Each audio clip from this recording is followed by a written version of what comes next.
Hey all, welcome to the Mr. Beastly channel. I hope you enjoy today's story. There was only one odd light in the small town of Karenville, which seemed to cause the other lights and buildings to flicker.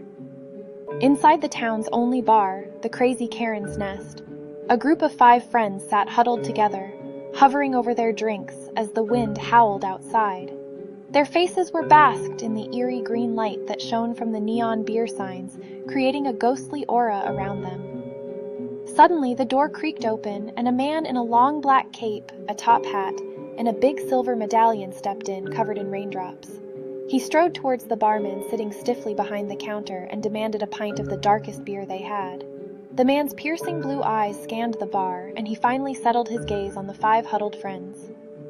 "Evening, folks," he said, his voice deep and gravely. "Mind if I join you?" Without waiting for an answer, he pulled out a chair and sat down, and the group of friends found themselves entranced by his ghostly aura.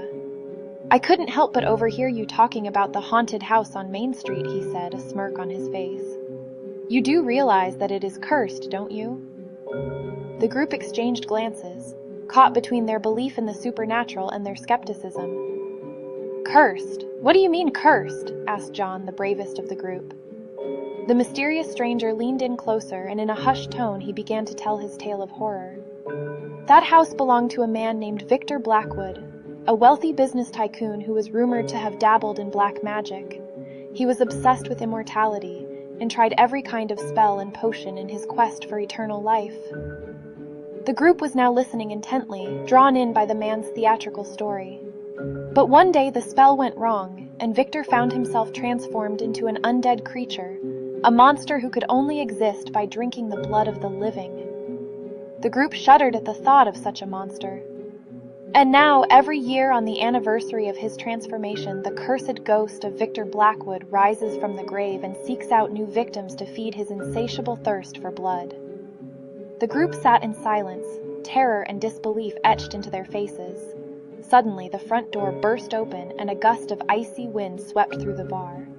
Standing in the doorway was a tall figure wrapped in a tattered cloak, holding a large scythe. The group screamed in horror, but as the figure approached, they realized it was just the town's local farmer, Johnny, dressed up for a costume party. "Ha ha!" he laughed, slapping his leg. "I just wanted to add to the creepy atmosphere." The group breathed a sigh of relief, but their nerves were still on edge. Just then, a loud crash came from the bar's roof. Everyone looked up to see a black shadow, like a huge bat or bird, darting back and forth above their heads. Fearful screams filled the air as the bar's patrons stumbled over each other in a frantic attempt to escape. Amid the chaos, Betty, the bravest member of the group, attempted to take charge. "Everybody, calm the freak down, it's just a bird or something. Let's go check it out." The group cautiously moved towards the back door, entering a dingy alleyway behind the bar. Suddenly, a huge bat swooped towards them, scattering them like terrified rabbits. The group scattered, throwing punches at the bat as it circled back and forth, trying to find the perfect victim. John clutched his knife tightly as he attempted to stab the bat in the heart, screaming like a maniac. Finally, exhausted and panting, they saw their assailant land on a signpost. And to their surprise, it transformed into the mysterious man they had met earlier, his cape now wings behind him. He appeared furious and obviously enraged about something. He spread his arms wide and let out a guttural roar. "You meddling fools!" he bellowed, his voice echoing through the alleyway. "You think you can just waltz into my town and disrupt my plans?" The group exchanged bewildered glances, their fear now mingled with confusion. "Who the hell are you?" Betty demanded, her voice quivering but determined. The man's eyes glinted with a fiery intensity. "I am the guardian of this freakin' town, the one who keeps the curse in check. Victor Blackwood's curse was my doing, a necessary evil to protect the world from his insatiable hunger. I feed on the fear and chaos his legend stirs up, and in return I keep him confined, preventing his thirst from consuming the entire town." The wind howled again, and raindrops pelted them as they stood in the alley facing this otherworldly creature. "You foolhardy mortals stumbled upon the truth, and now you must face the consequences." Just then, a chilling whisper filled the air, a ghostly voice that seemed to come from nowhere and everywhere at once. "Release me! The group's blood turned to ice as they realized the voice came from above, from the black figure perched on the signpost. Release me, or suffer. The choice was clear, yet agonizing. Should they free the cursed Victor Blackwood and unleash his terror upon the world? Or should they let this enigmatic creature continue feeding on fear to maintain the fragile balance? The friends exchanged tense glances once more. John's grip on his knife tightened, his knuckles turning white. Betty's eyes held a mixture of determination and dread. The wind seemed to hold its breath, and the rain fell in a mournful rhythm. Betty stepped forward, her voice quivering but resolute. We won't release him. We'll find another way to contain the curse, to protect the town without sacrificing more innocent lives. The creature's eyes blazed with a mixture of fury and grudging admiration. Very well, he hissed. But mark my words, mortals, the balance is fragile, and the consequences of your actions will reverberate far beyond this night. With that, the creature transformed once more, its wings stretching out, and it took off into the night sky, disappearing into the stormy darkness. The group was left standing in the rain-soaked alley, the tension slowly dissipating, but the suspense still hanging heavy in the air. The neon lights of the bar flickered back to life, casting an eerie glow on their determined faces. All right, Betty said, her voice a mix of exhaustion and determination. We've got work to do. Let's figure out how to break this curse once and for all. The five friends embarked on a new journey, their bond stronger than ever as they faced the unknown horrors that awaited them in their quest to save their town from a curse that had endured for generations. Over the following days, the group of friends delved deep into research, poring over dusty tomes, consulting local historians, and seeking out any whispers of ancient knowledge that could help them unravel the mystery of the curse. As they worked tirelessly, the odd green light that had once flickered mysteriously in the town of Karenville began to fade, and a sense of unease settled over the town. One evening, while gathered around a cluttered table in Betty's dimly lit attic, they stumbled upon a long-forgotten journal. Its pages were brittle, its ink faded, but the words held a glimmer of hope.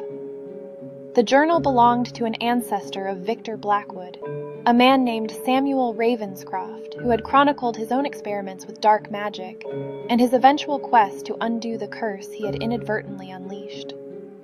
With trembling hands, they read aloud Samuel's words, discovering a ritual that could potentially break the curse. But it came with a daunting price, a sacrifice of great personal importance, a true act of selflessness that would demonstrate their dedication to ending the cycle of horror. As the group debated the implications of the ritual, the strange figure in the black cape reappeared, this time with a more somber demeanor. I've been watching, he admitted, his voice a mix of weariness and begrudging respect.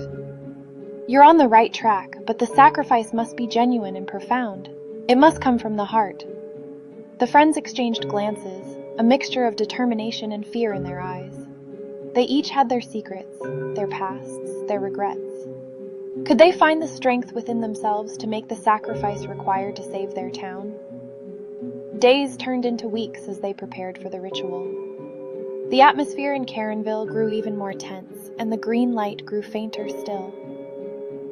The night of the ritual arrived, and the group gathered in front of the cursed house on Main Street. Rain poured down, casting a melancholic pallor over the scene. Betty stepped forward, her voice quivering but resolute. I'll do it! I'll be the sacrifice! Tears welled in her eyes as she thought of all the people she loved, the memories she held dear. The friends encircled her, placing their hands on her shoulders, their support a silent reassurance. The ritual began, an intricate dance of symbols and incantations that seemed to channel the very essence of the curse. As Betty's heart-wrenching sacrifice reached its climax, the air crackled with energy, and a blinding light engulfed them all. When the light subsided, the cursed house stood before them, shrouded in silence. The curse had been broken, the green light snuffed out, and an eerie calm settled over the town. The figure in the black cape appeared one last time, his form shifting between human and ethereal. You've done it, he murmured, a rare hint of gratitude in his voice. The curse is broken, and the town is safe. With a nod, he faded into the shadows, his purpose fulfilled. In the aftermath, Karenville began to heal. The green light never returned, and the town's once pervasive sense of unease gradually lifted. The friends remained bound by the experience, their friendship strengthened by the trials they had faced together. As for the figure in the black cape, his true nature and motives remained an enigma, a lingering mystery in the annals of Karenville's history. Life in the small town returned to a semblance of normalcy, yet the memory of that fateful night lingered as a testament to the power of friendship, sacrifice, and the enduring struggle between darkness and light. If you've enjoyed today's story and would like to hear more like this, please make sure to like and subscribe. See you soon!